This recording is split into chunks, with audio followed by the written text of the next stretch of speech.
What's good, homies? Welcome back to the Drafts and Drafts podcast. I have no idea what the fuck that music was.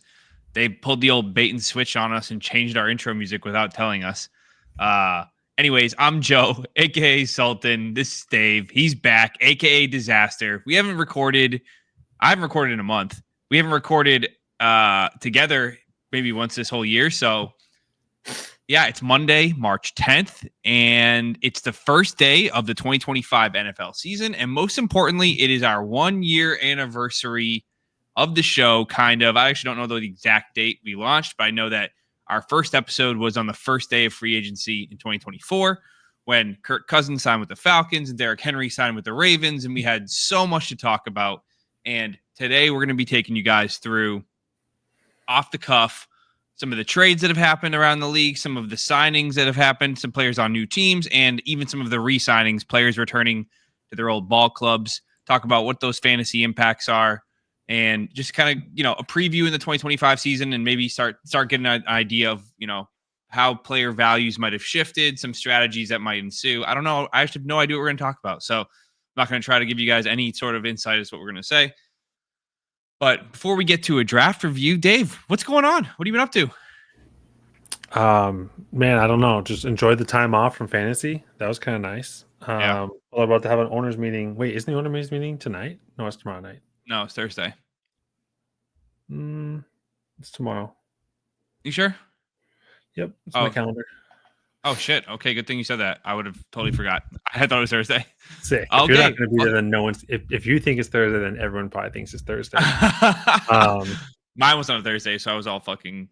I remember working from home being able to go right from working from home to my meeting, not having to worry about should I got to race home? I thought I had to race home. We do it later, but still, got to race home from across the street. Yeah, you know what I mean. No, so I've enjoyed that time, and yeah, man, just been super busy. Family, work. Started playing tennis again. Hit some golf balls recently for our trip. Oh, hell yeah! Pokemon stuff, just doing everything, doing it all. I love that. Yeah, I've been getting after it. Got busy time at work. This is basically like a Waffle Wednesday on a Monday, if you will. I got a decent bonus, a good little raise this year. I was hanging out with Spoon Girl a lot. I signed up for the CFA exam. Spoon Girl a shout out on the podcast. I'm just trying to think what I've been doing lately. CFA exam I signed up for, which I'm maybe shouldn't have done that, but fuck it, I got bonus money, so who cares? Get to see you guys soon. We're going to Phoenix. The boys will be out in Phoenix. We're going to catch a D-backs game. We're going to fantasy Scottsdale. Baseball We're season. Not going to Phoenix. We're just going to be Phoenix around. and Scottsdale are the same spot. Fantasy baseball drafts are starting up, so I've been kind of focusing on that. But once the combine hit, I got a little more excited for fantasy. And then once all these transactions have been hitting, once these NFL trade rumors and whatever, like my league has already had 5 trades since the league opened. But it was real slow at first. We opened about a month ago, and there was 1 trade in the first 3 weeks, and then this weekend there was 4 trades. So people are getting excited. How many of them are you? I've made 3 of them. What a bummer. Bet you everyone hates that. Yeah, some people don't like it. Every time I make a trade, it's why is everyone giving Sultan players, or why is everyone giving Sultan picks? And I'm like, which is it? Do you guys want me to do anything? Like, fucking leave me alone. But yeah, anyways, open the league for everyone but you. Your league will open in like 4 months. Okay. Let's move on to a draft. Do you have a draft to review on hand, or are you taking a break today? Dude, I'm yawning over here because I'm just waiting to crack this bad boy. Hell yeah! All right, let's go. All right, I've been in the green room for 45 minutes waiting for you. Tell me what you got. Tell me what you got. I got The Other Side. It's by Social Project, local brewery here. Triple hazy IPA, 9.5%. Holy fuck, Dave's gonna be tripping over his own shins on the way out of here. All right. I have the COA Mega. Dave, you might know more about this than I know. It's a double IPA, 8.5%, made in Keene, New Hampshire. It's got Citra and Mosaic hops, but most importantly, the can art is so fucking cool. It's all black with a golden logo of like a gas mask. Who's the brewery? That's going to be a terrible beer. I can already tell you. It's by Modest Man. Yeah. That's going to be terrible. That can art screams to me bad beer making. Nah, the can art's fucking sick. But I I figured. Oh, the hops are great. Yeah, so that's all that matters. All right, let's give it a crack. Live crack. What do you have? What is in there? Citra and Mosaic and Citra. Mosaic and Citra. Okay. Yeah, deep mango hue, ripe papaya, intense juicy peach, feathery mouthfeel. Mine's got a little Necatron. I should have just read that and pretended that was my review. Cheers, you boner. Cheers.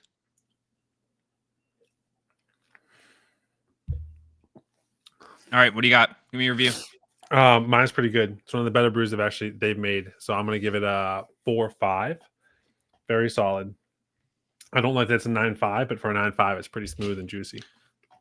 Yeah, I mean, I love that. 4.5 is like top notch. I don't think we've had many at 4.5 or better. It's good. It's got this deep mango hue. It's got this ripe papaya flavor, this like feathery mouthfeel. Like I'm really loving it. I will say it's probably not as good as some of the other ones I've had. You're probably right. It's maybe a little bit less quality. I don't know why, but it just doesn't get me hard. I'll give it a 3.25, 3.25. Yikes. It's almost like I called it. Saw the can art and I knew it would be bad. It's not bad. It's definitely not like I'm like, oh, this is gross. I'm just like, it's not exciting. I don't know what it is. Maybe it's just I moved can. 3.25 for me is a borderline drain pour, but then change your scale, bud. Not everything can be a 4 and a 5. All right. I have a very brief OTQ, one tough question.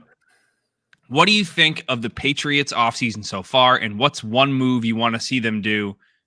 Maybe one move you wish they had done and maybe they didn't do, and then one move you want to see them do. What have they done so far? That's a good question. They've signed a bunch of defensive linemen. They signed some guy off the Raiders. They signed Milton Williams from the Eagles. They signed Carlton Davis from the Lions, and I can't remember. They signed an offensive lineman, an older guy as well, 34-year-old OL. And Matt Collins. Oh, they also re-signed Hooper, didn't they? That's the only thing I saw. I mean, I don't know, man.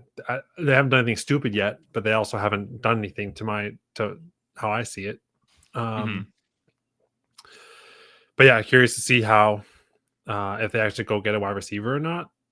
But I'll tell you what, I am excited for the coaching staff. So like if that's like not really a true off-season move, but like I'm excited that they moved on from Gerard Mayo for Rabel. And so I really am excited for Mike Rabel to get in there, but I don't know how much say he had in Tennessee and losing AJ Brown. So I don't really know. I don't know how I view it. So I like him as a coach though. Like to me, he feels like Dan whatever from the Lions. Yeah, it's a really good comp. Dan Campbell. Yeah, like I think that Dan Campbell's a better version of him, or maybe just has a better GM that's made a better team, because I think their GM did a phenomenal job in building their team. But I think Dan Campbell is a lot like Mike Vrabel, and for me, I love that aspect that I hopefully Mike Vrabel brings. But yeah, I mean, offseason, there's just so many gaps to fill. I'm actually kind of still counting this season out. Like I don't think it's gonna happen. Still a rebuild year, I think. I can't imagine Drake May takes a huge step forward. I think he should get better. But I can't imagine he takes the Patriots to like an AFC championship game like Jaden Daniels just did, unless they make dramatic additions to the offense. Like Jaden Daniels had a pretty great infrastructure around him in terms of veteran players like Zach Ertz and Terry McLaurin and Austin Eckler, who like, yeah, of course, maybe none of them were like the elite of the elite, like the AJ Brown types, but they're all very, very good football players. And I think that took a lot of pressure off Jaden Daniels. And right now the Patriots aren't taking any pressure off of Drake May. Like their most veteran player is Austin Hooper, which is like a nobody. The only thing I don't know, again, I haven't really looked into it, but the only thing I don't know is, and it's again, not something I'm probably going to look in too deep until draft season, but I don't know how many picks they have. And so if they're just like, hey, we're actually just going to try to stay young, get young skill positions. And then, if they have the young QB for a while, if they can get a couple other young skill positions and then go get one veteran skill position player, can they have a good team, kind of like the Seahawks did when Wilson came out? Like probably. Yeah, true. So I don't know if that's I just don't know how many picks they have and what they're going to be using those picks for. That's why I'm not like really too judgmental on what they have or haven't done thus far. It just really comes back to what are they going to do in the draft, and then who are they going to sign or try to sign. But hopefully, I mean, T. Higgins and Brandon Ayuk sound great. Oh, I would love T. Higgins straight away. Yeah, the Patriots, if I remember correctly, they have the 104. They have like the 237 or 38th overall pick. And then they have 2 third-round picks. They got one in the Matthew Judon trade from the Falcons. So after that, I'm not sure what they have.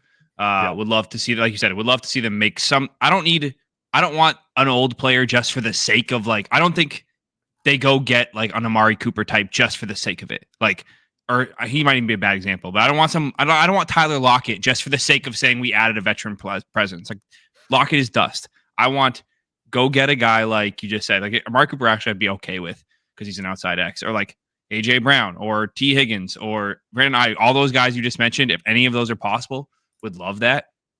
Even Cooper Kupp, like I'm not in love with the idea of Cooper Kupp. I think he's also kind of getting up there, but Cooper Kupp. No. Right. He's placed in the slot primarily. I think Demario Douglas is a fine slot. I don't think you're not really, other than just adding that veteran leadership. But the big move that I heard floated around there was the idea of them trading with the Raiders, where you do some sort of Joe Milton and whatever for Michael Mayer and a pick. Like if you can do some sort of, okay, you go get their tight end who's stuck behind Brock Bowers. I liked Michael Mayer. I thought he was a pretty good prospect out of Notre Dame.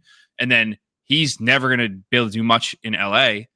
You give them a young quarterback like Joe Milton, who, again, he needs time to develop, but you put him behind Geno Smith, who's actually proven to be a pretty solid, stable quarterback over the last few years to actually develop and grow under, in Tom Brady's tutelage in the building, a fellow former 6th round quarterback. Like, what better place to let him grow? And I would love to see Michael Mayer in a Patriots uniform. He adds that like Gronk feel to the offense, where you have Hunter Henry and Michael Mayer as your 2 tight ends, and obviously Austin Hooper for one more year. But let Michael Mayer develop for a year, let him get his mental right, because I know he missed a bunch of time last year with his mental health problems. But that's the one deal I'd like to see them do. I was heartbroken by the fact they didn't get DK Metcalf.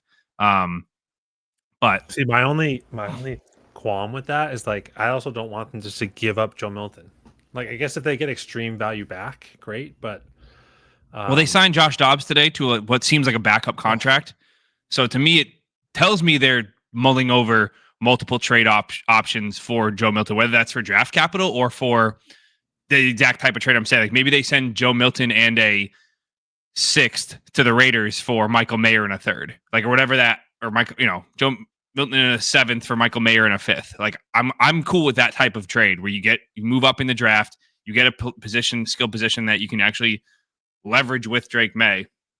But yeah, speaking of the DK Metcalf trade, let's move on to all the moves that have happened so far. I put together a list of the most meaningful fantasy trades, and I think we should start with the banger, start with what I think is the most meaningful move so far of the offseason.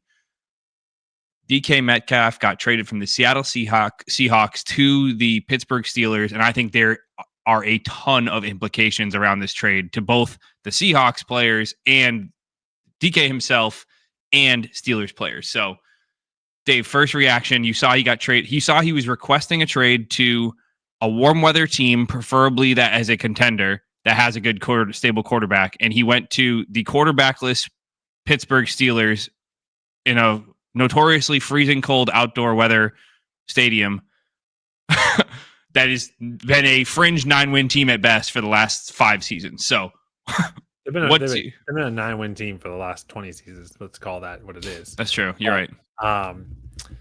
Yeah, but he got a huge contract. I know. 5 at 150. I mean, I don't know. I also I don't know the best way to say it, but I don't know if there's something else like with just wanting to play with like Mike Tomlin. Like outside of Andy Reid, it's Andy Reid and Mike Tomlin that are like the veteran coaches in the industry still, that are, pretty much figureheads. Mm-hmm. I think Tomlin, if he starts to have a couple bad seasons or doesn't quite figure out quarterback this season or next, he could go and fall into the Belichick, kind of gets pushed out from the Steelers, because it's been like, hey, you're haven't brought championships or anything close to it since Ben's been here, kind of thing. Yeah. But I mean, he's still 500 plus team. So I think that the Steelers and backing him with the 5 at 150 was the most surprising piece. Like the trade is kind of interesting because we even last season they were talking about Ayuk going there or a couple other people that they just didn't know what was going to happen with the Steelers. I'm really excited for it, and I don't know if you saw in tandem to that, Najee Harris signed, I think with the Rams, no, with the Chargers. Yeah, we'll get to that one later. Well, I think it's interesting now because the Steelers have always now driven on that run first offense where there's been 2 running backs. Well, now if they only have one, and then maybe they draft someone, but assuming they don't, really excited for what the potential is there with Pickens and DK. Yeah. So again, I completely echo what you said about the contract, where it's like, and you brought up a good point that I didn't think of. Like maybe it wasn't about any of the other shit, just the idea of playing with an actual leader of men in Mike Tomlin is something that attracts talent. I don't know. It does. The move was shocking to me in a sense that like the Steelers haven't made a move like this in forever. Like since when have they ever traded for a receiver, signed a receiver, done anything besides draft and develop players? First and foremost, like they don't have a quarterback, but whatever quarterback walks into that situation is going to have a pretty stable environment. Well, I say stable tongue in cheek because they are probably the most unstable diva wide receivers on the same team.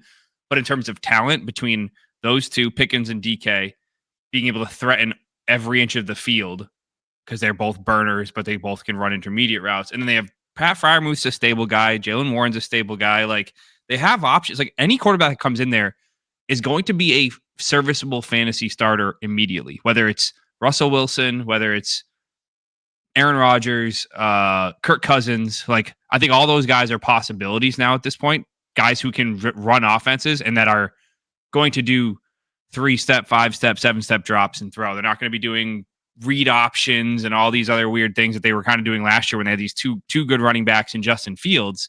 They're going to get to more of a traditional passing offense, I think. So what do you think of it? What do you think for DK? Do you think this affects DK's?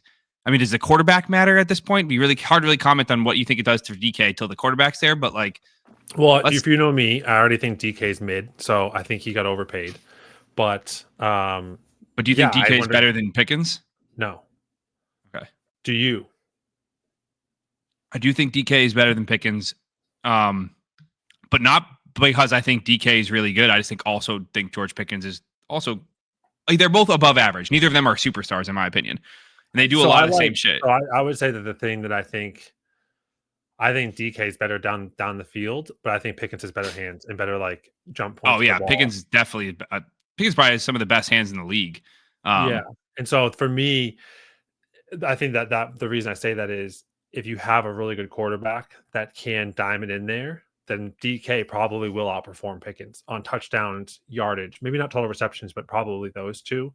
Mm-hmm. If you don't have that, you just have an old Russell Wilson. If they still had Justin Fields, something like that, then a Pickens that can just go win those catches. I think Pickens is going to it would have better yardage, maybe no more touchdowns, but maybe equivalent touchdowns and a lot more receptions than DK in that situation. So I think leaning on that's why I lean towards Pickens could be better. But yeah, if they have someone like, I don't want to say Tom Brady, but like Rodgers. I don't know if he can still do it, but yeah, like CJ Stroud came out. He could throw the deep ball at Tank Dell. That was just to both them and Nico. But then because Nico was also probably bigger and better at the catch point than Tank Dell, Nico outperformed. But I think Nico is better downfield than Pickens. But nonetheless, I think if it's something like CJ Stroud who could air it out and throw, or even Jane Daniels, how he did a lot with Terry McLaurin, I do think DK could have a baller season and definitely outperform Pickens. But I'd say with whatever the random QB is going to be the week there, I do think Pickens is going to be better, but I'm excited to see because I think that this is probably the best wide receiver combo since Juju and AJ Brown. Antonio Brown, but yeah. Antonio Brown, yeah. No, I think you're right. And so I don't know if they want to try to, if again, Tomlin's been around for all of that, plus all the Roethlisberger days. Like, I just don't know if they're trying to like think, hey, what have we not done in a while? What's been winning? What's been working? The interesting thing is Tomlin loves to run the ball, and like it turned into a running league the last year and a half. And now he's like, yeah, we're going to go pay a wide receiver on top of our top rookie prospect, or not rookie, but first contract wide receiver prospect. Yeah. So that was interesting, but I think you're right. I think that speaks to the fact that I'm going to guess the Steelers, like a lot of teams out there, are looking at this year's draft as there's like legitimately. Again, I'm not a running back. I don't watch running back film. I do try to watch and get a feel for the guys before they play. So I'm not just going off of legitimately what everybody else says, but I mostly get a lot of my takes from aggregating a bunch of different people I trust. And this running back class is unfucking believable. There's like 15 quality running backs that are like all the same caliber of prospects as like, Kondre Miller, Tank Bigsby, that third round running back that's like every single handcuff running back should be on notice. And I think that's what the Steelers like. We're going to get somebody who's Najee Harris or better. We don't need to worry about investing in running back right now. We need to go shore up the wide receiver room because this wide receiver class is cheeks. But yeah, so another downstream impact of before I get to that, I do think, unfortunately, unless the Steelers change their philosophy as a team and get a pass-first offense, which it still looks like they're doing, I think this move kind of crushes both DK and Pickens' fantasy production for the next year. I think they're looking at two guys who are going to get you 60 to 70 receptions and maybe 1,000 yards each if you're lucky. Maybe like you're hoping for 7 or 8 touchdowns, which is good. It's not a bad production, but you're no longer looking at either of them and saying this could be the 1,415 touchdown season for either of them, unless obviously they get hurt or they sign Rodgers and he goes out there and throws for 40 touchdowns again. But yeah, so that's how I feel about it. I'd be disappointed as a DK holder with this trade. Same with the Pickens holder. But I think the other downstream impact, and we can also get to it because it kind of parlays into the next trade, is how does DK leaving Seattle impact the skill position players in Seattle? Like primarily Jackson Smith and Jigba, but also Ken Walker and Zach Charbonnet. Do they start to shift more towards a run-first offense? Are they looking at getting a wide receiver elsewhere? They had Geno Smith, who they traded away to the Raiders, who we're going to talk about next, but they signed Sam Darnold, who we can also talk about. There's a lot of moving parts around JSN, so I don't know when to bring him up, but he's clearly somebody who's being impacted by all of this offseason moves. Lost his quarterback, lost his two biggest target competition in Lockett and DK. Got Sam Darnold, who I wouldn't necessarily call an upgrade from Geno Smith for this season, but maybe gives him some stability long-term now that he's got a 28-year-old QB, not a 35-year-old QB.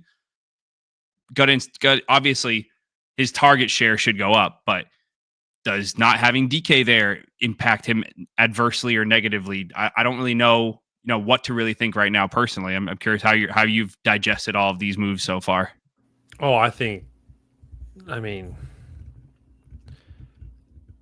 if JSN doesn't get overly propped up into like the old Garrett Wilson kind of like top 15 wide receiver pick and redraft mode, then JSN's value is undervalued. If they start getting up to that range, it's like he's probably overvalued because I don't think he's actually going to be a full season top 15. Like he could be. It's kind of where Garrett Wilson is. Garrett Wilson at any time could be top 10 or it could be top 24. So I think he's like kind of guaranteed in that top 24 for wide receivers, at least the next season and probably the season after.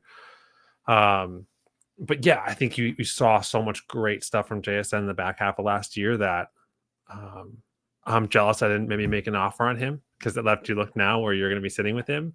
Maybe I'll have to do it with oh my God, I'm blanking. The Cardinals wide receiver. Marvin Harrison. Thank you. Yeah. Marvin Harrison Jr. Yeah. I'll probably have to make it. I maybe have to start making some offers on MHJ to see if I can get him while he's at his lowest. Because I think that he's following the JSN track where he looks like he sucks. And he's going to probably suck the first half of next year. And then who knows what's going to happen from there. But yeah, JSN, I mean, the yo-yo pattern that he took so far in his fantasy career. And now, again, it just depends on what happens this next season, because it still could be another, Garrett Wilson-esque, you don't really know what you got kind of moment. Yeah, I'm not going to lie. Like, it didn't even click with me that DK was gone and it impacted JSN until today, even though the trade, like all I had been thinking about was, damn, how does this impact George Pickens and the the Steelers? And I was so heartbroken as a Patriots fan that we didn't get him. I just kept thinking, what are the Patriots going to do? Are we going to draft Ted McMillan? And then I was texting Brian earlier and I was like, oh, fuck, JSN's a fucking rocket ship. Like, and I was like, but then part of me was like, almost like unsure, because I've always had this excuse that, oh, he's behind DK and Lockett. Oh, he's got DK and Lockett to compete with. Like now he has no excuse. If he goes out there and just puts up a pretty good year, not a great year, I mean, you can kiss all of that. Oh, he's Amon-Ra St. Brown. Oh, he could be a top 3. He could be like CeeDee Lamb. You can kiss all that goodbye if he doesn't put up a top 5 season this year. And I think you're right. I think because people are going to be still skeptical about Sam Darnold, there's a chance JSN might be a 3rd round redraft pick. And I think you're right. That might be like undervalued at that point. If he gets propped up. He is now in the same group as Olave, London, and Wilson. Yeah. If he gets propped up to the top 10. He's probably the last of that because he hasn't seen it. But any optimist is going to view him like second. It's probably going to be Wilson, JSN, London, Olave. Yeah. And well, Olave's way behind that whole group now. Yeah. But I see what you mean, because going into their sophomore years, that's how they were viewed, and that's how, or their junior years, that's what JSN is now going into his junior year, and that's kind of how they're viewing it. But yeah, I think, like you said, if JSN gets some serious steam up to like a top 10 pick in the first round, I'm out. Like that's, unless like Sam Darnold has to become the second coming of fucking Joe Namath or whatever, Tom Brady, Baker Mayfield, to sustain JSN as a first round pick. But if he's going 3rd, 4th round, that's a smash. I think he should settle in around that mid to late second. I think that's a reasonable price. Anything before that, I think it's too rich for my blood. And I love JSN, but I don't think he's like I'll admit it, I don't think he's like a true dog. He's not CeeDee Lamb. Could he turn into that? I guess. I'm not going to rule it out. I didn't think Nico Collins was going to be as good as he was. I thought he was going to be good, not this good. And like, people get better. People change. We'll see. So another we mentioned it briefly. Geno Smith traded to the Raiders. How do you feel like that impacts the Raiders offense? Does that help Brock Bowers, keep it pretty neutral for Brock Bowers, help Jacoby Myers? Like, what do you think so far? Again, yeah, it keeps it neutral to me. I think it's probably a little more security, but the question around Geno was, oh God, I should have probably like looked at some notes from last season about coach moves and stuff like that. But anyways, he had his best season with the coach that then went down and helped Baker Mayfield to kind of like, oh yeah, Dave Canales or whatever. Yeah, and so the question is like, but then Geno hasn't really looked the same since. And so the question is like, Geno's okay. But Geno to me is like Jacoby Brissett plus. Like he's good. He had a way better season than Jacoby's ever had, but he's not like, doing anything amazing. It's going to be the same question I have with Sam Darnold. Like Sam Darnold to me is now potentially going to follow the exact same pattern that Geno and Baker. Did. Yeah. But Sam had his amazing season. Now he's going to a new team. Mm-hmm. And so that's kind of the question mark, I think. And so for the Raiders, I think I feel better than it did. I felt better definitely next season than I did prior, but Geno didn't do any favors for anyone else really. Like, so I don't know. I think Brock Bowers is going to be fine. I think Jacoby Myers is probably going to be a top 24 wide receiver, potentially towards the back half of that, maybe touch top 30, but he'll be a starter in any two wide receivers with a flex. So yeah, I think interested to see what the Raiders do as well. Like, I wonder if the Raiders are then going to draft a QB, even though the QB class is kind of, mid. Do they grab another QB now to say, hey, all right, Geno, we're going to have you for a few years. Let this QB kind of sit behind you. And once he starts to outperform you, then we'll put them in over you. Mm-hmm. Do they get another wide receiver to pair with Jacoby? Like, I don't know. I just don't know what they're like. They're at a position where they've constructed their team right now. They have to do something else to actually be anything contending. Like they made like a 9-8 team. Yeah, dude, cool. I hate the move for the Raiders. I hate this strategy in the NFL of let me go sign a mid-tier aging QB that's good enough to be a starter in the NFL, but not good enough to win a championship or get to a Final Four. Like, I almost felt that way about Baker too last year, but he's obviously proven me wrong. He's been great. Maybe Geno does that too, but Geno's also 34. Like, what are the Raiders? Maybe the Raiders are just sick of being quarterbackless, and because Derek Carr was that type of quarterback for so long that they're like, we've already dealt with the actual definition of average and below average with AOC and Gardner Minshew. At least Geno has had some success the last 2 years. Like, he's probably been an above average passer for 2 years, but he's 34. Like, what are they doing? Like, now they're going to have to probably add one more receiver, even though criminally underrated Jacoby Myers is probably still going to be criminally underrated. He should, like, to me, Jacoby Myers should probably be going next to somebody like we talked about earlier, George Pickens. But I bet you they go 30 picks apart in redraft this year. I bet you Pickens is like a 5th round pick and Jacoby's like a 8th round pick. And to me, they should probably both be mid 6ths, like just because of the way the landscape is functioning. But nobody likes Jacoby Myers ever. I think he should benefit tremendously because he's a solid player. I think you said earlier, Brock Bowers is QB proof. I don't hate the Raiders' strategy if the strategy has to be somewhat in line with the Steelers, but they are just missing more pieces. You just can't compete with the Chiefs with that type of formula, in my opinion. You have to do what the Broncos did: take big swings at QB and hope you hit. But hold on, so they had Brock Bowers. The Chiefs were the Chiefs, but they had Alex Smith, and they had Patrick Mahomes on the bench. Yeah. So it's the exact same scenario. So. Oh, you're saying as long as they draft a quarterback, maybe they trade for Joe Milton. You go get Joe Milton. You go draft QB that you are interested in on a rookie deal there, but get someone in the 4th, 5th round. The same thing with the 49ers, right? Like you just get that person that like, hey, we have them in the, and now with Geno, you have 2 or 3 years to find that you're using a 5th through 7th round pick versus using a 1st round pick. And if you happen to land in the 1st round where you can get the generational Jaden Daniels, CJ Stroud, whatever, great, then do it. But if you don't, then you're not wasting that pick. Instead, you're getting a Marvin Harrison or a Malik Neighbors, or you're getting an Ollie Gordon or Austin Genty or whoever else that's going to be another 4 or 5 year asset to your team. That's elite. Yeah. That's a pair with Brock Bowers, and then they can maybe then we go get a T. Higgins, a Brandon Ayuk, or someone else in a free agency wide receiver that we pay all the money, and that's where our contract stands. But yeah, I think that they're going to have 4 seasons to land those pieces right, and that's how I think the Chiefs treated Alex Smith. Because Alex Smith, I remember when they moved to Mahomes, I said I don't quite understand it because Alex Smith just won you a playoff game, right? And now you're going to just literally say, hey, not only are we like sitting you, but we're getting rid of you, and now we're going to have this other guy, Patrick Mahomes, start. Like I was like, that has to be such a strong belief that guy is elite. Like that's a crazy move. And then sure enough, Patrick Mahomes has been, a la Tom Brady-esque. Yeah. No, you're right. Like, no one else would have said. Everyone else thought, me included, thought it was stupid. And here we are.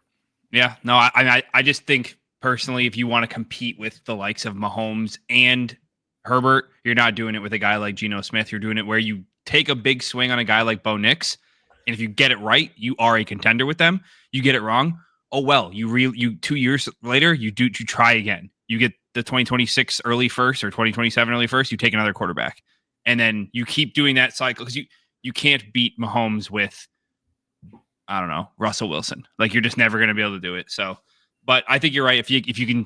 Like you said, if you can now spend cheaper picks on developmental QBs behind somebody stable like Geno, you're able to develop the rest of your team with a guy like Geno while you can work on developing a quarterback in the background as well. Instead of throwing, kind of what the Patriots are doing, is kind of trying to develop too many young players at the same time. And like you mentioned it earlier on one of the shows that like sometimes you need to figure out which piece to put in at the right time. You can't change every piece at once, and then you're not going to know which one's working, which one isn't. You have to change them one at a time. And the Patriots tried to reload with too many young players all at once, and it's not working. All right, let's move on to the only other trade that's happened, or just 2 more trades. But the other big trade, I think, is Deebo Samuel getting traded to the Commanders for a 5th round pick about a week ago. I thought it was, even though I think Deebo is completely washed, I still think for a 5th round pick, like who fucking cares? Well, I think it was a smash move for the Commanders. I think it's great to just add another, like we talked about earlier, adding another veteran presence to that receiving room is taking so much pressure off of Jaden Daniels to the point where he can actually learn to make mistakes, because those types of players can help kind of make up for them if he does. But maybe you think differently. How did you think of the Deebo trade? As a Commanders team bag holder, you're the most impacted by the trade by far. The irony is I almost traded for Deebo last season with Brinty, and I didn't do it for some reason, and I'm so thankful because I don't know what I would do. Mm-hmm. Yeah, I mean, partially my heart, it feels like it's a potentially good thing, but a potentially bad thing for Luke McCaffrey, who I'm optimistic on, and kind of Ben Sinnott. So, it just maybe means another year they're not going to do anything, either of them. But if Mhm. they could learn, like I think Luke McCaffrey would be great to start in a Debo. That sounds awesome. Yeah. And then for Ben Simmons, I don't know. Zach Ertz just seems like he's like, oh, my team's good now, so I want to keep playing. So who knows what's Yeah. happening with him? But for Jaden Daniels side, like great, yeah. Just it's no what's the other guy? The guys you thought was going to be Zacchaeus or whatever, Oh, Diami Brown. and Diami Brown and Zacchaeus. Yeah. Yeah, luckily, it sounds like we won't be focused too much on those guys, which is great. Curious to see what did it. I didn't see anything. Nothing's changed with Eckler, right? No, yeah, I think he signed a 2-year deal last year. But yeah, I had that on there. Like, how does Debo impact the run game? Like, because he gets so many carries. Right. Do you think now they don't draft a running back in this year's class and Brian Robinson and Austin Eckler run it back again? Or do you think because it's such a good running back class, do they take another stab somewhere in like the 3rd or 4th round and you might see that guy challenge Brian Robinson for the starting job by midseason? Or do they think, I think maybe with Debo, they're like, we don't need to waste a single pick on that, anything else on offense this year. We can load up on the trenches and load up on defense. Well, I think the question is too also like, is Daniels going to run more? Because I think hope not as a holder. hopefully he has more control of the offense, that he can start doing more strategic. Like to me, Josh Allen sometimes it should have slide more when he dives or just goes into guys. But Josh Allen to me is a very strategic runner, in my opinion. It's just he just doesn't end the run at the right time.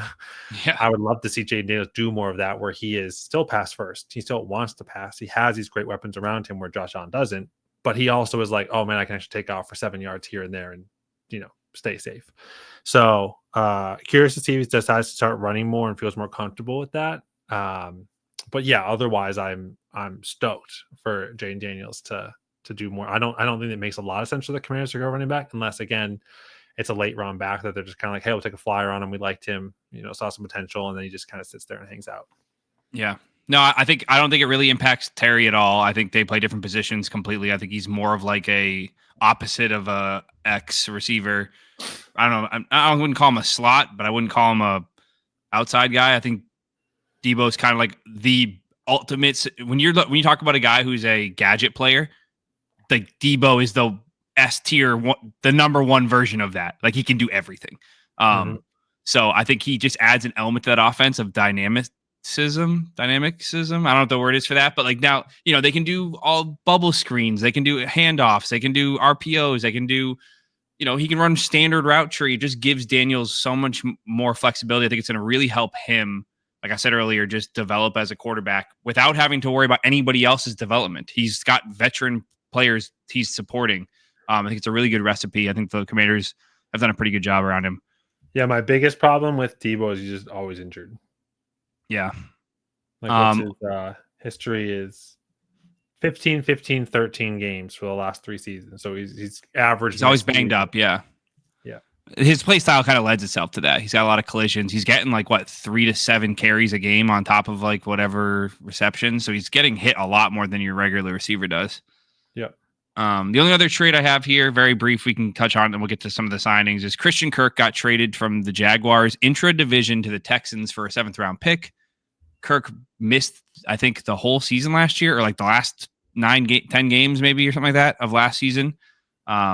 He's put up a wide receiver one season once before. I've seen highlights of him. I've never really watched him too closely, but when I had when Ridley was in Jacksonville, I remember seeing quite a few games where I was like, why does he keep throwing a fucking Kirk and not Ridley? And it was like Ridley's just so good out of the slot. He's always open out of the slot. Why would and I don't think Trevor Lawrence had the patience to let downfield routes develop.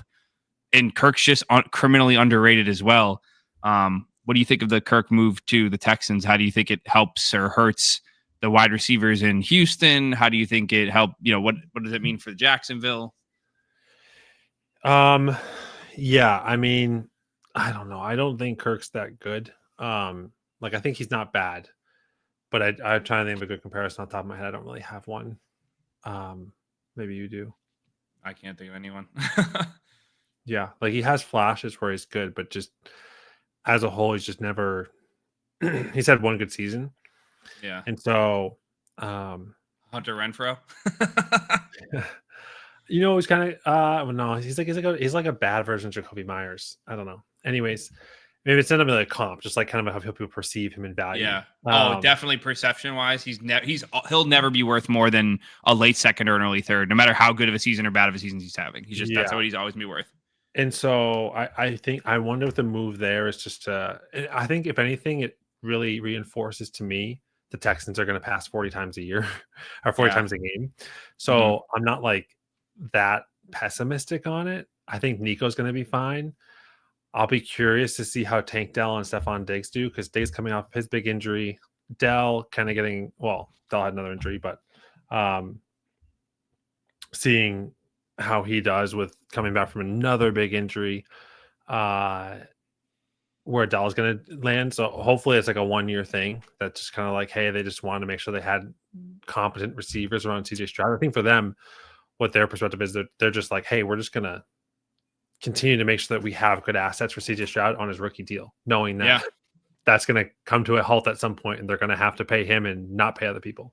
Right. No, almost the same recipe as the Commanders, where they're putting good players around him, giving him a chance to succeed. I think it doesn't affect Nico, other than the fact that there's another threat on the offense besides him that defenses have to respect. So I think it's good. But in the same regard, that was Tank Dell last year. So I don't think it changed Nico as much as it kept somebody on the field. I think Nico's a baller. I think it fucking sucks for John Mechie, who I was really rooting for the kid, and they're just like not even giving him a chance. They're just like, nah, fuck that. We want veterans. We're going to sign Diggs last year. We're going to sign Kirk this year. And I think it's actually somehow positive news for Tank Dell, because I don't think Dell plays that position either. So they're kind of saying, yeah, we're going to add another veteran, but we're not going to add somebody who's going to compete with Nico and Tank. We're going to add somebody to the slot. So yes, it's another veteran, but that's still Nico and Tank's jobs when they're both healthy. So we're not going to bother having this redundancy at wide receiver in those regards. Because receiver's so different, because you just think receiver, you're like, oh yeah, they all play the same position, when really they don't. Like, they're really so different. Unlike running back, where like you're either on the field or you're not. Like receivers, like you can have multiple different archetypes of guys. Running back is now becoming that too. Are you the third down pass catching back, or are you the down the field runner? Like it is. That's true. It is becoming a 2-lane. That's very true for running backs, which I think is super interesting. I hope, my big hope, if I have one for this year in the draft, which we haven't really talked about, but we'll probably talk on a different episode, is my hope is that this season with the rookies is we get a lot more of that, where they just are this either all around, they can do everything. More bell cow style running backs. Yeah. That can play all 3 downs and be a pass catching back too. Hopefully we get more of that instead of the right, because you see my team. Like I'm obviously not disappointed in Gibbs and Achane, but I really wish I could count on them to be 20 touch guys every game. Like there are games where just the game script didn't lend it. Achane be out there for 6 carries, 7 carries, and they're like, oh, we're winning by 20 points. We don't need to pound the ball inside it. We're going to pound the ball inside the rest of the game. Here you go, Raheem Mostert. Like, we're not going to bother getting Achane banged up on an inside give. Like, I'm like, I want more. Like, you're right. This class does look like it's full of bell cow style running backs. So you should see a lot of high, along with the aging running back landscape, like Joe Mixon and Derrick Henry and all these older running backs. You could see a lot more of these guys that are drafted and immediately within 1 or 2 years become the guy of an offense very quickly. All right. Got through all the trades so far. Let's move on to a couple signings. I wrote down a bunch of them. We probably won't get to all of them because we're already at 40 minutes. But the first big one, I think, that has a multitude of impacts is Davante Adams signed with the Rams. I love the Rams saying they wanted to move on from aging Cooper Kupp so they could make cap space so they could sign an aging Davante Adams. You used to be a long time Davante holder, so you've probably seen him play more than anyone. What do you think of his fit with the Rams? How does it impact Matt Stafford, the Rams, Puka? Like, do you think Puka is any threat to lose anything from Davante's notoriously a target hog? I think it's a lot better than Puka and Cooper. So, like, I think Puka Cooper. Yeah, Puka Kupp. I think it's a great fit for. I'd rather have Puka or Cooper Kupp and Davante Adams and have those first two.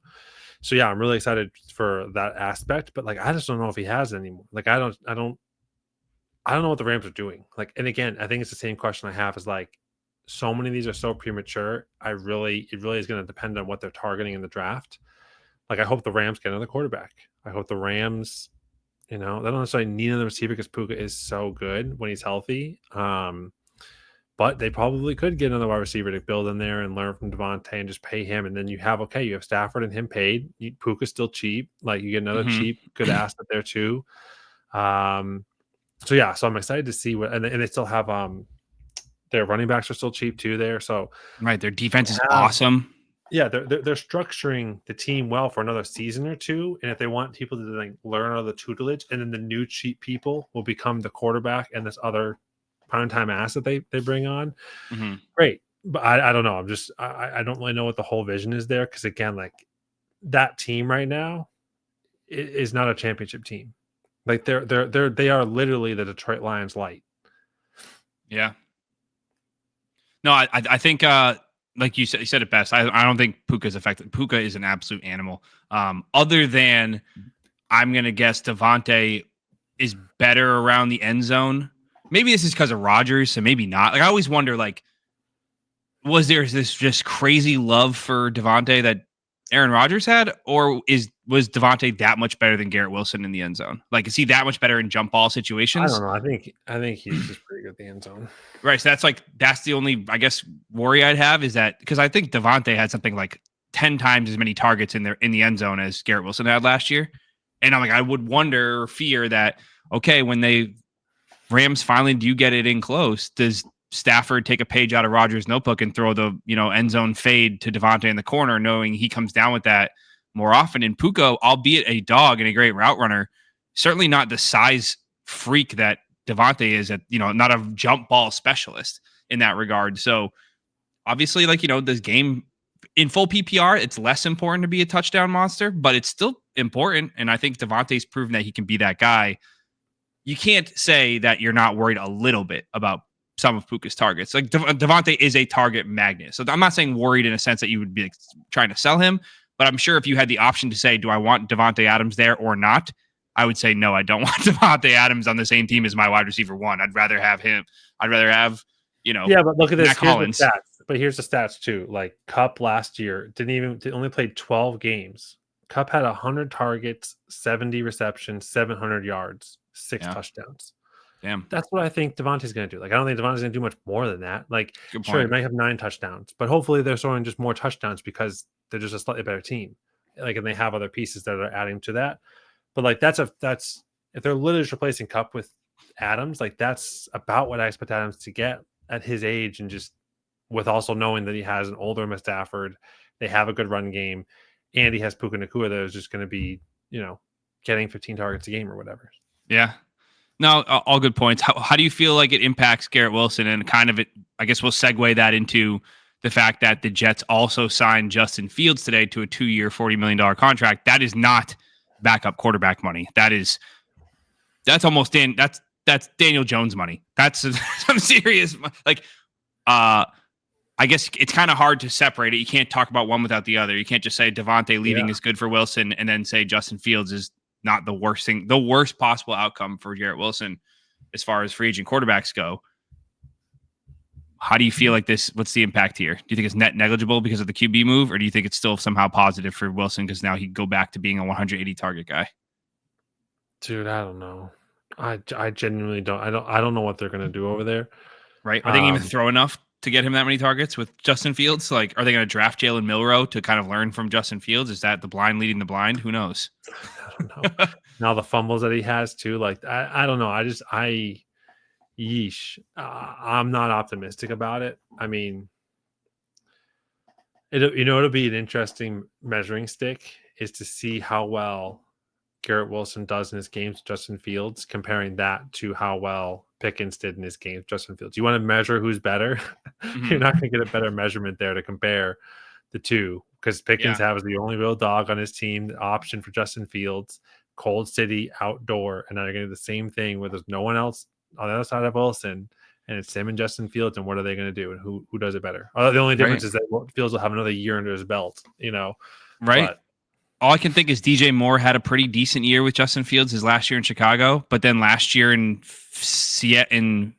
Pittsburgh, I don't think they really threw the ball that much with Fields because he was so inept as a passer that I worry that the Jets are going to do something similar and be like, okay, I think let's just run the offense through Fields and Brees. I think it was the first 5 or 6 games were with Fields last season, Mhm. right? Here's Pickens' stats. Here's Pickens' rank for the weeks: 24, 64, 43, 23, 62, 46 What through the week 6. fuck? Oh my god, that is so bad. So bad. Fucking Wilson is so cooked. So, and he had 7, 4, 7, 11, 7, 8 targets, no touchdowns. Classic. So that is going to be kind of my comparison measuring stick that I'm going to put against Garrett Wilson on top, unless they have something else that is figured out to provide some optimism. I mean, they have Brees Hall, which is better than Najee and whoever the guy is. I don't know. I can't think of him. So yeah, but Jalen Warren, yeah. run games, yeah, Jalen Warren. Run games basically, call it net same because those two kind of combined equal to Brees Hall. But yeah, I don't know. It's a bummer, man. Like Garrett Wilson's about to become the oh my gosh, who's the Saints guy again? Chris Olave. Olave, yeah, he's able to become a Chris Olave. Yeah, he's gonna be stuck in fucking QB Somehow hell. Drake London's gonna. Here's the thing. Somehow Drake London's gonna be the best of the 3, and it's crazy. I never thought I would say that. Told you so. No, I've been waiting for a whole year to say that. No, I'm kidding. All right, so let's again. We kind of touched on this earlier, but I do kind of want to talk about it from a different lens. Is Sam Darnold signs with the Seahawks? One, did you believe in what Sam Darnold did last year? Do you think he can actually support JSN in an offense in Seattle, or do you think it was fool's gold? And then what do you think this means for the Vikings QB? Do you think JJ McCarthy now, it's JJM season? Is it wheels up for JJ? Are you nervous for JJ McCarthy? Do you think obviously we don't know what he is yet, but how do you think about the Viking situation going forward without Darnold? So yes, wheels up for JJ. Really excited for him. Mm-hmm. Sam Darnold, man, I think it goes back to the same question we asked earlier. Like, is it a system situation? I think they have a great coach and a great quarterbacks coach in Minnesota. So yeah, I do partially think that. That's going to be, he's going to recede a little bit and regress a little bit. But do I think he's going to become a pumpkin? Not really. Like I don't know. I guess he could, but I don't think he's going to be that bad. So I do have some belief because I think he had some good games. For me, it's more a question around scheme and like, can he pick up the schemes? Is he being coached well and all those other things? So, yeah. No, I like that. All right, let's move on to a couple of guys who got re-signed to their former teams. One of them through the franchise tag and one of them on the first day of free agency. We had T. Higgins returning to the Bengals on the franchise tag. He could still be traded. And Chris Godwin returning to the Bucs on a 3-year, like $60-something million deal. How do you think of their was that the best case scenario for both of them? Is that what you want to see out of both of them for their fantasy production? And how do they affect the other pieces on their teams? I know I'm kind of throwing a bunch at you, but let's do a quick hit on these two. Since they're returning to their same teams, the nucleus is going to stay roughly the same. We shouldn't have to go into too much detail on these guys.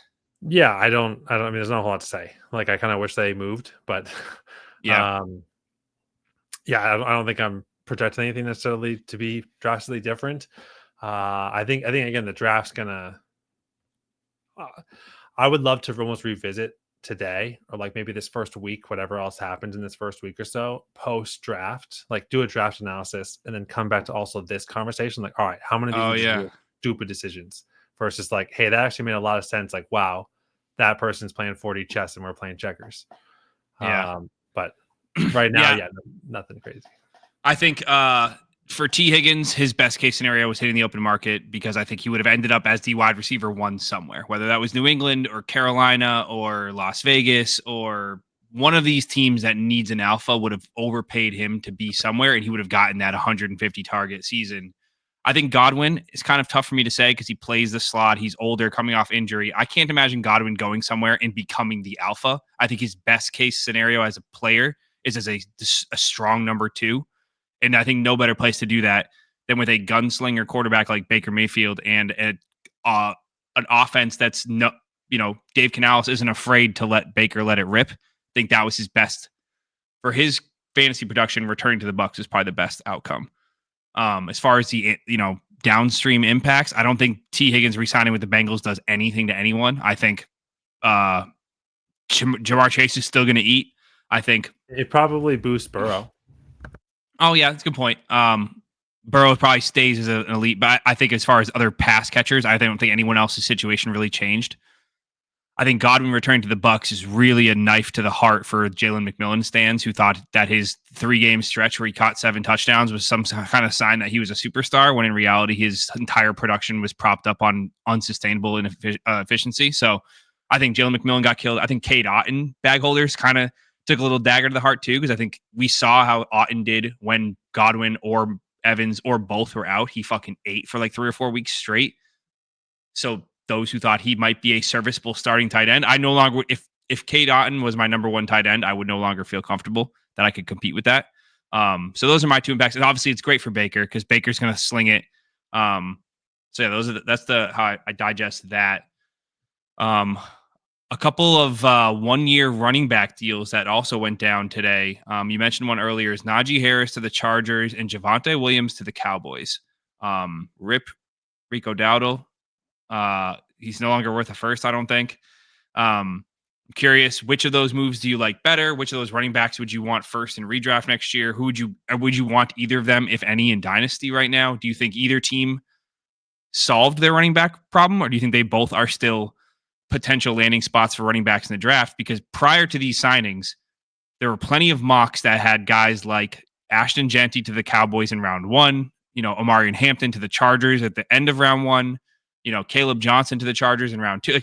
They were popular landing spots for these top rookie running backs, and with them making 2 fairly decent veteran signings, granted, albeit they're only 1-year deals, I wonder how you think about the running back rooms going forward. How does it impact, like I just said, Rico Dowdle, Gus Edwards, Kamani Vidal, all that stuff?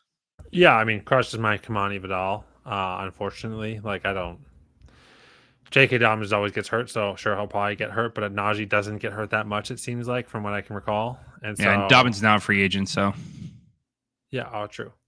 So, well, then maybe there's potential there if Kamani Vidal starts doing more and they don't use Najee full bore. But I don't know. I've always thought Najee could be a 3-down back. I don't know. I think Pittsburgh was just kind of a weird situation. He was his rookie year as a 3-down back. He was great. Yeah, so I think it's really optimistic for him, but I don't know. And then the Javonte, I don't know how to make it. It's like,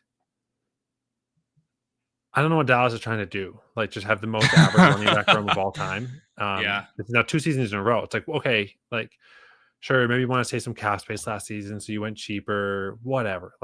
Fine. But then, your next signing on a running back is Javonte Williams. Weird. It's like Dylan's running the team. It's like, dude, figure it out. Yeah, I think of the 2 signings, I'm more optimistic for Najee because I think the Chargers now have a room of Najee, Edwards, and Vidal, and to me that's somewhat of a complete room for this season. And now I think the Chargers will now focus on, okay, we just lost Joey Bosa, we're going to draft an edge in the first round, we're going to go after maybe another pass catcher, whether it's a tight end or a receiver, to kind of complement Ladd McConkey and maybe fill out the offensive line further. Whereas I think the Cowboys are still a threat to maybe take a running back in round 2. Whereas maybe they won't take Jeanty in the first anymore because they have the 12th overall pick. So if they don't get Jeanty, they're not going to take Trevian Henderson 12th overall. But there's a chance on day 2 round 2 or round 3, they still take one of the top 8 running backs of this class to play with Javonte, and Rico just turns to dust, unfortunately. And Javonte is now does the Rico role, which Rico was fine. I think Javonte can be fine. I'm not saying Rico was a fantastic running back, but I don't think he was terrible. I don't think Javonte's terrible either. I just don't think he's going to be good. So I think you could look at a situation where the Cowboys probably still could invest at running back in the draft. So I would be wary to go invest in Javonte right now and say, oh, I'm going to go trade a second for Javonte Williams because I think he could be the starter. When it could pay off. Obviously, we never know what's going to fucking happen. But okay, there's only 2 more minor signings I have here. We can rip through them. Marquise Brown re-signed with the Kansas City Chiefs, 1-year deal, $11 million though, pretty sizable, I would say, considering most of the players that get 1-year deals don't get that much. He pairs himself with Worthy and Rashee Rice, they all kind of run similar route trees. So I'm a little curious to see how they mesh together, all three of them. Obviously, Kelsey's getting older, so maybe it's just Kelsey comes off the field more and they run more spread wide receiver sets and less heavy sets with tight ends. What's your take on Marquise Brown? Do you really care about this? Interested in him at all? No. Okay. I think Marquise. Yeah, I mean, you know how I kind of felt last year when he was coming to the team. Like, yeah. I would have liked to see how he could play with Mahomes, but he played with him in the playoffs, and maybe because it was the playoffs, Mahomes is more reluctant to get him involved, considering he hadn't been there all season. But he didn't do shit in the playoffs, so it's like, man, could he do anything? I don't know. If there's any quarterback he's going to do stuff with, it's Mahomes. But actually, or maybe like fucking CJ Stroud. But all right, the last signing I have here that's noteworthy is Zach Ertz re-signed with the Commanders.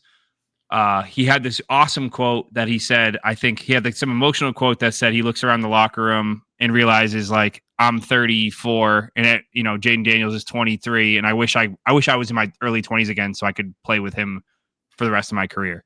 And I thought it was a really cool quote, being like recognizing it's the end of the line, and then he comes out months later, re-signs with the Commanders. Like you said earlier, he's realized his team's good. He had one of his best seasons ever since like he was a perennial all-star. Pro Bowler, sorry. What do you think of him returning? Obviously, that kind of stunts Ben Sinnott's role a little bit. It also gives Jaden Daniels yet another reliable pass catcher. So it's great for Daniels, great for the Commanders, not great for Ben Sinnott, but yeah, I think it's fine. Like, especially when you did your whole tight end breakdown about all the tight ends really peaking or starting to hit their strides between 26 and 28, and really 28 was kind of the marker. So not as worried for Ben Sinnott. I think, it's just going to be, unfortunately, a long time sitting on my bench. So we got taxi squad for baby. Well, but I'm also kind of hopeful. I mean, trying to think if I'm honest in that.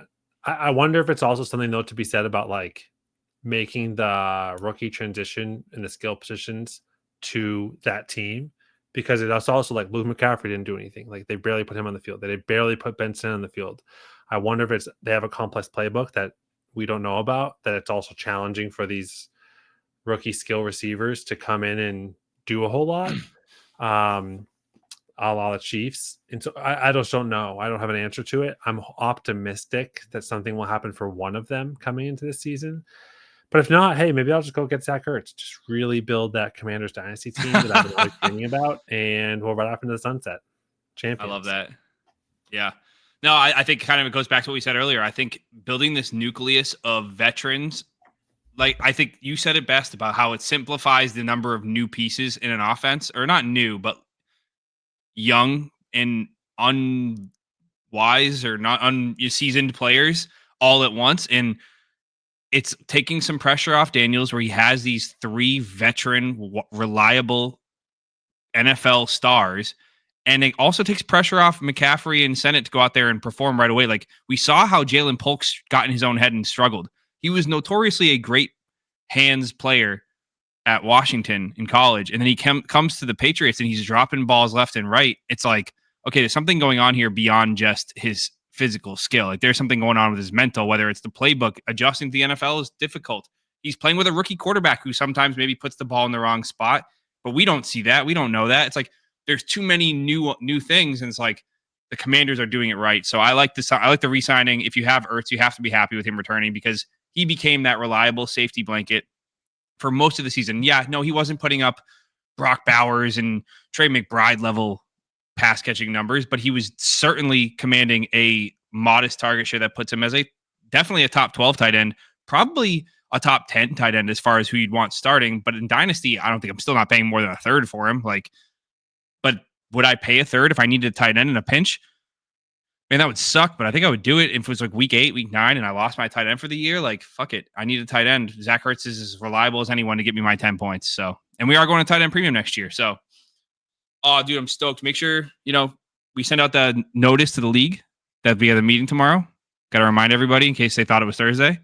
But yeah, Dave, thanks for joining us. Maybe we'll have another episode either later this week or next week when most of the free agency items have dropped and we can start seeing where, how the positional landscape has shaped and talk about the rookie draft a little bit more. Cause, I've started to get much more involved in my process now that the combine's over.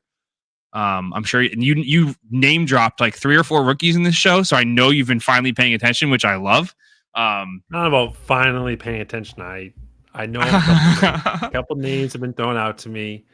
And I listened to a couple other podcasts, listened to some news, hear about the combine, read a couple articles, nothing crazy. Hell yeah. No, it's still good. I mean, you're right. It was a welcome break. Like, believe it or not, I actually did take kind of a break from all this. Like, of course, I'm still clued in a little bit, but yeah, as far as the people who are the most degenerate in our leagues, it's probably me. And I had a very welcome mental break from a lot of this. So, but I'm looking forward to getting back after it. And I'm glad you could join me tonight. So, with that said, peace out. Love you, brother.